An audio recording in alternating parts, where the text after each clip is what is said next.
The Galactic Council chamber hung above the blue giant star like a jeweled crown, its vast windows open to the void as delegates from 1,000 species argued in overlapping frequencies.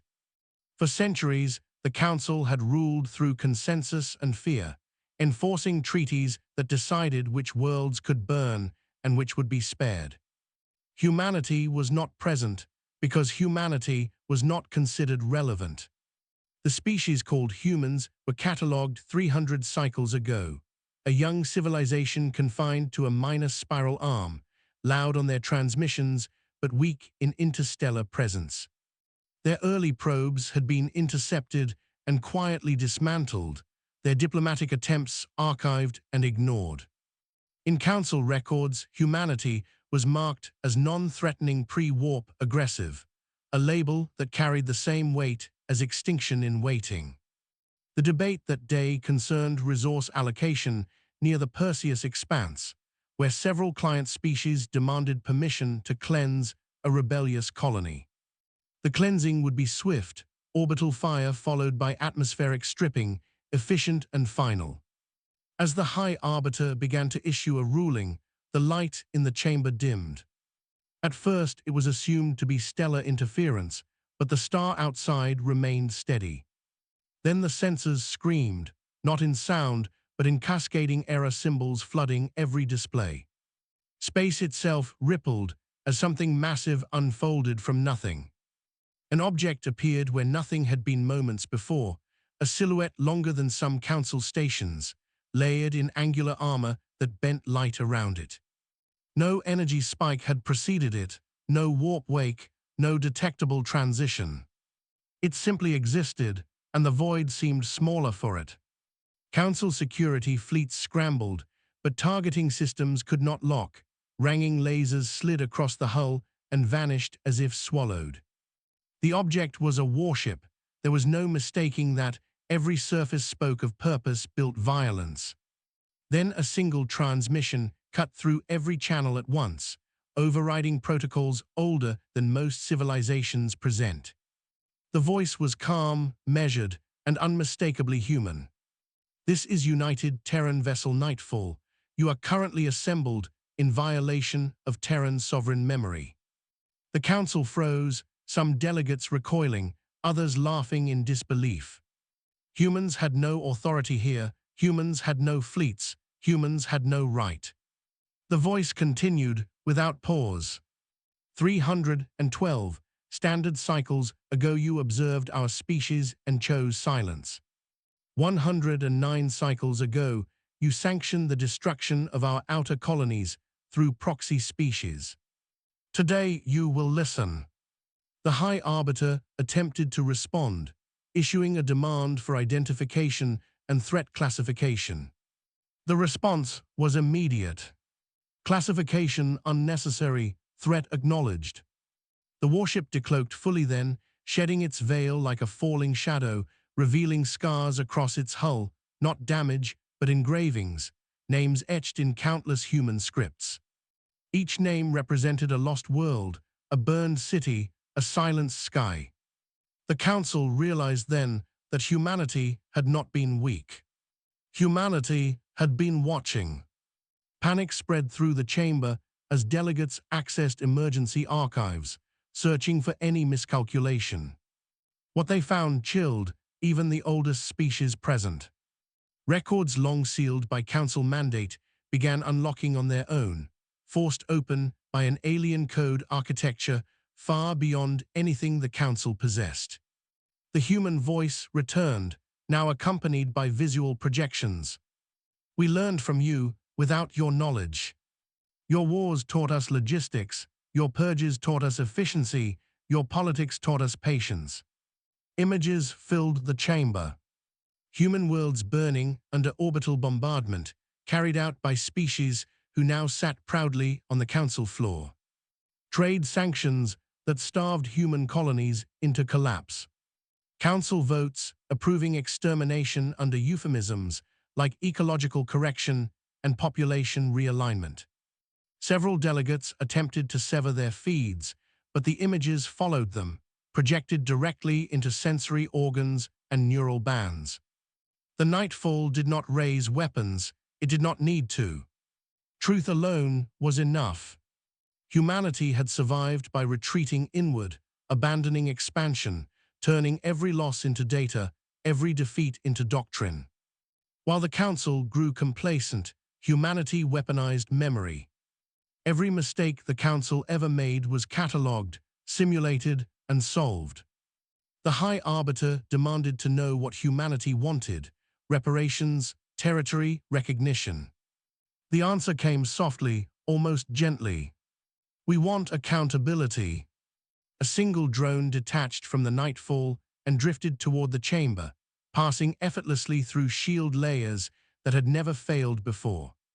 It projected a star map showing Council space riddled with red markers. "These are the worlds you erased," the voice said. "We rebuilt them." Gasps rippled across the chamber as data confirmed it. Terraforming signatures, biospheres stabilized, populations restored through genetic archives. Humanity had not only survived, it had undone the Council's crimes. Then the map shifted, red markers turning gold. "These are the worlds that will be judged." The Council realized with dawning horror that humanity had no intention of conquest. They intended precedent. The Council ordered its combined fleets to engage, fear finally overwhelming pride. Thousands of warships translated into the system, filling the void with firepower that had crushed civilizations older than humanity. The Nightfall did not move. The first volleys struck, beams of antimatter and plasma converging on the human warship. They vanished on contact, dispersed into harmless light. Then the Nightfall responded. There was no flash, no dramatic explosion. A ripple spread outward, subtle and precise. Every attacking vessel lost power simultaneously, their reactors shut down as if politely switched off. Humanity had not destroyed the fleets. They had disarmed them. The message was clear: annihilation was possible but unnecessary. The human voice addressed the chamber again. "We studied your dependence on escalation. You only understand dominance through destruction. We evolved past that." One Council species attempted a final act of defiance, activating a stellar destabilizer aimed at the blue giant star. The Nightfall intercepted the signal before it completed its cycle. The destabilizer detonated harmlessly inside its own containment field. Silence followed, heavy and absolute. For the first time in recorded history, the Galactic Council had no leverage. Humanity held every advantage and asked for nothing but acknowledgement. "We do not seek your extinction," the voice said. "We seek the end of your impunity." Trials followed, not in chambers or courts, but in shared memory constructs imposed by human technology.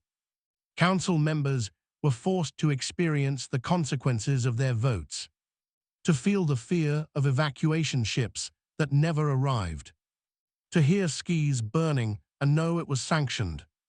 Some minds shattered under the weight, others emerged changed. Humanity observed without judgment. This was not revenge, this was education. Entire power blocks dissolved as species withdrew from the Council rather than face continued exposure.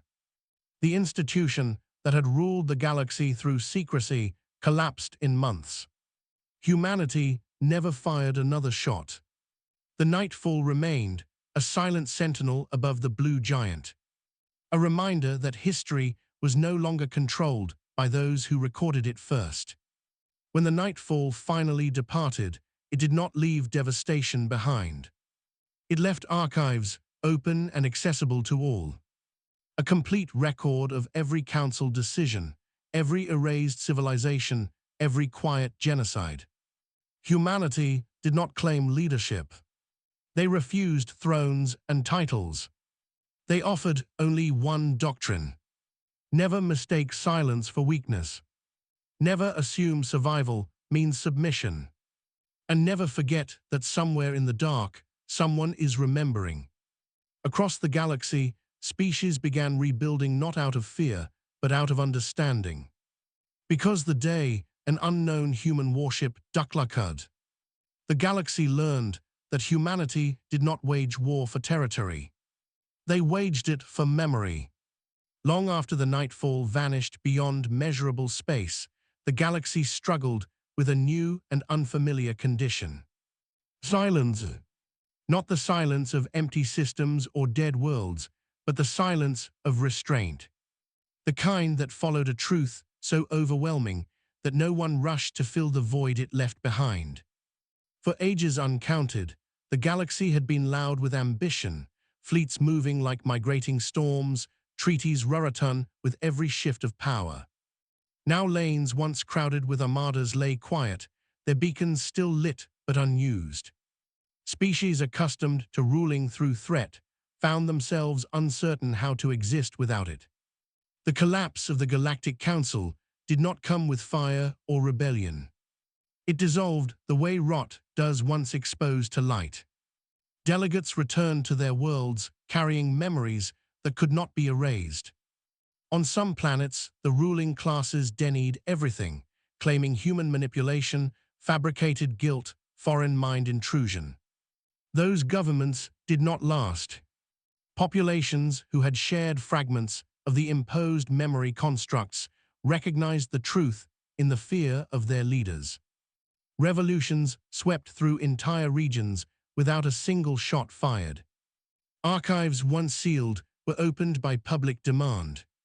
And everywhere, the same pattern emerged. Comfort had been built on someone else's extinction. Humanity did not intervene. They did not guide the uprisings or endorse replacements. They simply watched. This unsettled many species more than domination ever had.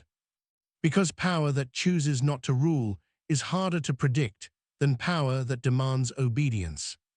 In the outer sectors, where the Council's shadow had once been weakest, rumors began to spread. Stories of other human vessels, not warships but archivists, appearing briefly near ruined systems. They did not rebuild as before. They listened. Survivor species long thought extinct were discovered hiding in asteroid vaults, generational ships, artificial ecologies sealed for centuries.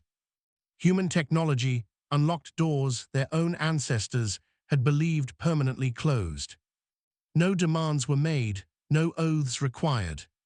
Only one question was asked. Do you wish to be remembered? Most answered yes. Across human space, something changed as well. For generations, humanity had defined itself by vigilance, by preparation, by the certainty that one day the galaxy would notice them again. Now that day had passed, and with it came uncertainty. The nightfall returned to Terran space bearing no trophies, no captured banners. Only data. Petabytes of cultural records, genetic lineages, lost histories, languages reconstructed from fragments. Children born after the Decloaked grew up in a galaxy that knew humanity's name. But not all of them understood the cost of that recognition. Veterans of the silent wars gathered in places without monuments. Because humanity had learned long ago that stone statues fade, but stories do not. The United Terran Assembly convened for the first time since the Council's fall. Not to celebrate, but to decide what came next. Debate raged across worlds and habitats. Some argued humanity should withdraw again, having delivered its message.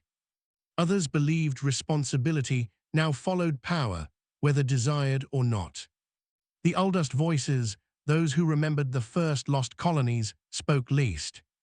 When they finally did, the chamber fell quiet. We were never punished for being weak, one said. We were punished for being unseen. That will not happen again. And so humanity chose presence. Not empire. Not guardianship. Presence. Human embassies were established on neutral worlds, open structures with transparent archives. Any species could enter, access records, request mediation, or simply learn. Human diplomats were trained not in coercion, but in consequence. Every negotiation began with history. This is what happened before. This is what it cost. Choose accordingly. Some species resented this deeply. They called it moral imperialism, memory tyranny, emotional warfare. Humanity did not argue. They simply ensured the records remained available. In time, even the loudest critics found their rhetoric hollow, because the data never changed, and neither did the names engraved on the Nightfall. The warship itself became a symbol beyond any flag. It never returned to Council space, but long-range sensors occasionally detected its impossible signature at the edge of crises. Watching, pirate empires collapsed without explanation. Slaver convoys lost navigation across entire regions. Planet killers malfunctioned in ways no engineer could replicate. The galaxy began to understand that the Nightfall was not a ship in the traditional sense. It was a doctrine given form, a reminder that escalation was no longer a safe assumption. Years passed, then decades. A generation grew that had never known the Council's rule. They studied it the way humanity studied ancient empires on Earth. As warnings, not aspirations. Some species approached humanity with a dangerous question. What happens when another like you rises? Another watcher, another silent survivor. Humanity answered honestly. Then we hope they learned what we did, and that they arrive before the names grow too many. In the deepest archives of Terra, beneath oceans and cities, a final record was sealed. Not a weapon design or strategic plan, but a message intended for any future intelligence capable of breaking human encryption. It read simply, "We were not the first to be wronged. We were simply the ones who remembered long enough to respond." The galaxy continued, quieter now, slower. Worlds rebuilt without fear of sudden cleansing. Species once enemies shared reconstruction fleets. Not out of trust, but out of mutual memory. And somewhere beyond Mapu space, the Nightfall drifted between stars, its hull still engraved, still unfinished. Because remembrance is never complete, and vigilance never truly ends. The unknown human warship had Decloaked once. It did not need to do so again. The galaxy had learned to look into the dark on its own. And in that awareness, for the first time, it truly began to change.